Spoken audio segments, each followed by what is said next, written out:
একটা সমাজকে জানার জন্য এবং পরিবর্তন করার জন্য রাজনৈতিক দল যথেষ্ট নয়। এটা বললে হয়তো আপনারা যারা রাজনীতিতে জীবন নিবেদন করেছেন তারা মনে একটু ব্যথা পাবেন, কিন্তু আমাদের সত্যের দিকে যেতে হলে অনেক সময় ব্যথা সহ্য করতে হবে।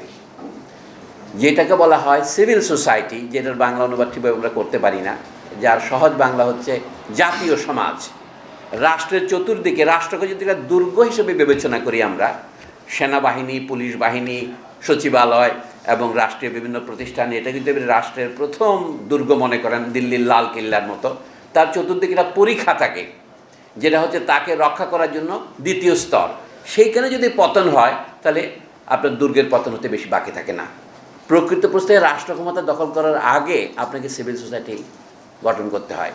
এটা কোনো কোনো রাজনৈতিক দল এটা গঠন করছে, যেমন এখানে জামাত ইসলামী যেভাবে রাজনৈতিক সংগঠন তৈরি করেছে, তারা বিভিন্ন ব্যাংক, হাসপাতাল, স্কুল, এমনকি বুয়েটের ভর্তি এবং বিশ্ববিদ্যালয়ের ভার্সিটি কোচিং সেন্টার সেগুলিও করেছে। এইগুলি হচ্ছে সিভিল সোসাইটির প্রতিষ্ঠান।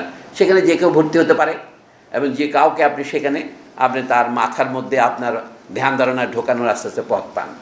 কিন্তু আমরা যারা রাজনৈতিক ক্ষমতা রাতারাতি দখল করার স্বপ্নে বিভোর ছিলাম, যেহেতু আমরা মুক্তিযুদ্ধ করেছি, যেহেতু আমাদের একটা অস্ত্র ছিল, রব ভাই তো বলেছিলেন আমরা অস্ত্র জমা দিয়েছি, ট্রেনিং জমা দিইনি। আসলে আমরা ট্রেনিং জমা দিয়েই বসেছিলাম।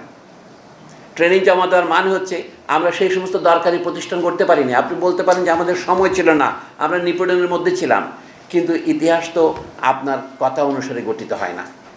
ইতিহাসে একটা নৈর্ব্যক্তিক শক্তি আছে। যদি আপনি উপযুক্ত জায়গায় উপযুক্ত সময়ে সঠিক আঘাতটা করতে ব্যর্থ হন, তাহলে এই আঘাত প্রত্যাঘাত হয়ে আপনাকেই পিছনে বন্দুকের রিকয়েলের মতো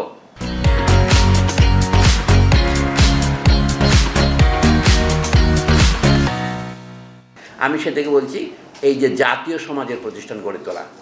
আমরা যদি এটা 50 বছরেও না শিখি, আমরা কখনোই শিখতে পারবো না। বিগত যে সরকারের পতন হয়েছে তারা সমস্ত জাতীয় প্রতিষ্ঠানকে কুক্ষিগত করে একদলীয় এবং এক ব্যক্তির প্রতিষ্ঠানে পরিণত করেছিল। সেই জন্য আজকে এমন ঘটনা কি ঘটেছে পৃথিবীতে, তাদের ক্ষুদে বুদ্ধিজীবীদের পর্যন্ত পলাতে হয়েছে।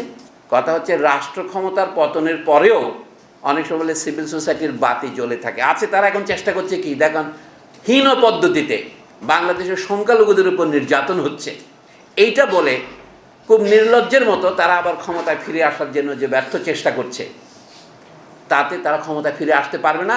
তবে হ্যাঁ, পৃথিবীর যে কোনো লোকই রক্তারক্তি করতে পারে এবং সেই রক্তারক্তির ফলাফল কারোর জন্যই ভালো হয় না। আমাদের দেশ মনে রাখতে হবে আমরা পৃথিবীর সুপার পাওয়ার নই, আমাদেরকে অনেক দিক বিবেচনা করে চলতে হয়, কিন্তু আত্মমর্যাদা তো আমরা বিকিয়ে দিতে পারি না।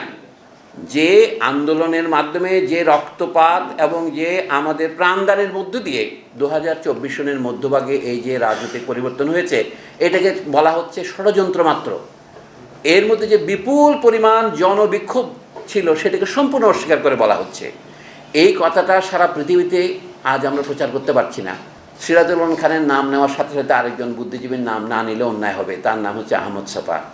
72 সনে তিনি লিখেছিলেন এই গণকণ্ঠ পত্রিকায় যে বুদ্ধিজীবীরা যা বলতেন শুনলে বাংলাদেশ স্বাধীন হতো না। অনেক আছে বাংলাদেশের স্বাধীনতা সংগ্রামে যারা অংশগ্রহণ করছে তারা কি বুদ্ধিজীবী ছিলেন না? আহমদ ছফা যাদেরকে বুদ্ধিজীবী মনে করছেন, যাদেরগুলো প্রতিষ্ঠিত বুদ্ধিজীবী, তিনি বুদ্ধিজীবীর আগে পাকিস্তানি ছিলেন, এখন বাঙালি হয়েছেন, তাও ঠেলায় পড়ে। এখনও সেরকম লোকের অভাব হবে না। জুলাই আগস্টের অভ্যুত্থানের পর এখন ক্ষমতা, পদ এবং অন্য কিছু লাভের জন্য অনেক লোক হয়তো এখন দাবি করবে যে আমরা সাংঘাতিক ভূমিকা পালন করেছি। আমরা দুই ধরনের বুদ্ধিজীবী দেখেছি। একজনের বুদ্ধিজীবী ছিলেন যারা আত্মবিক্রয় করেছিলেন, আরেকজনের বুদ্ধিজীবী ছিলেন আমাদের মতো যারা অত আত্মবিক্রয় করিনি, কিন্তু বিবেক ছিল, কিন্তু আমরা ভীত এবং চুপ করেছিলাম। তো বুদ্ধিজীবীরা দুই প্রকারের, কেউ প্রলোভনের শিকার হয়, কেউ ভয়ে ভীত হয়। এর বাইরে যে ব্যতিক্রমী বুদ্ধিজীবী আছেন তারা তো রাজনীতিবিদ হয়ে ওঠেন।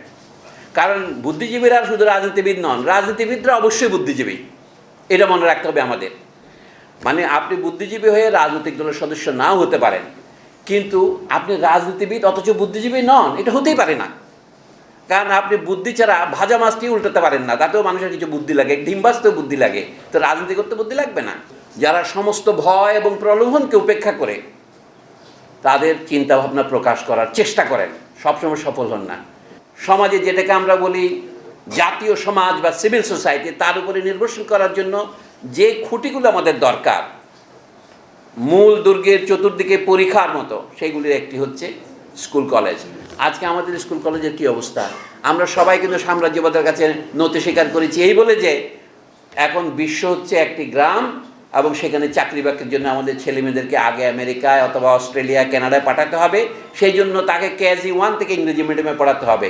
আর আপনি বলেন 52 সনের ভাষা আন্দোলন থেকে আমাদের স্বাধীনতা সংগ্রাম শুরু হয়েছে, আপনি বিনা যুদ্ধে যেখানে সূচক্র মেদিনী না দেওয়ার কথা, সেখানে বিনা যুদ্ধে আপনি আমাদের সব রাজনৈতিক নেতারা ছেলেমেয়েরা ইংরেজি মিডিয়ামে পড়ে।